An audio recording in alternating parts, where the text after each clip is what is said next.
setting in. A little boy was selling newspapers on the corner, and the people were passing by in a hurry, trying to get to their warm homes where they'd be in out of the cold.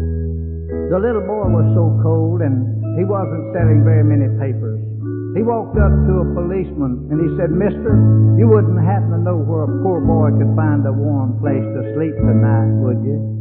He said, "You see, I sleep in a box up around the corner there in the alley, and it's awful cold at night. Sure would be nice to have a warm place to stay."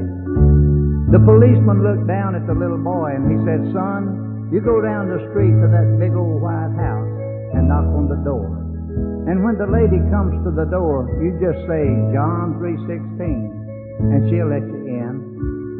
So the little boy went down the street and he walked up and knocked on the door. The lady came and he looked up and said John 3:16.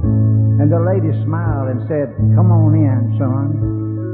She took him in and sat him down in a split-bottom rocker in front of a great big old fireplace. And then she left. And as he sat there for a while, he thought to himself, John 3:16. I don't understand it, but it sure makes a cold boy warm. Later she came back and she asked him, "Are you hungry?"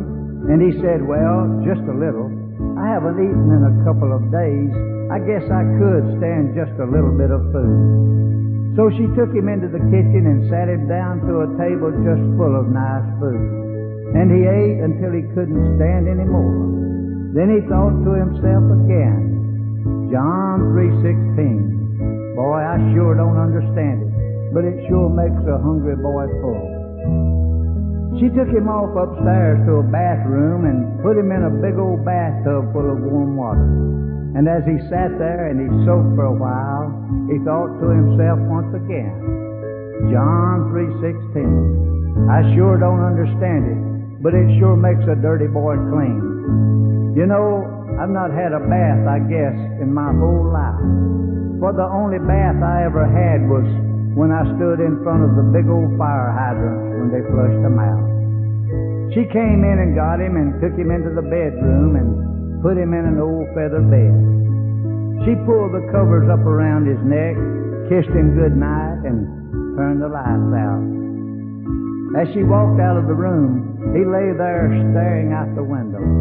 The snow was coming down and it was so cold outside, and he thought to himself once again, John 3:16. I don't understand it, but it sure makes a tired boy feel rested. The next morning she came back upstairs and took him back down to that same big table full of food. And after he ate a nice warm breakfast, she took him back into the living room and sat him down in that same split-bottom rocker in front of that great big old fireplace. She reached up on the mantel and took down the old family Bible. She opened it up to John 3:16, and she said, Son, do you understand John 3:16? And he said, No, ma'am, I sure don't. Why, the first time I ever heard it was last night when the policeman told me to use it. She began to explain to him Jesus, and right there in front of that great big old fireplace, he gave his heart and his life to Jesus. And as he sat there, he thought to himself once again, my, John 3:16. I don't understand it, but it sure does make a lost boy saved.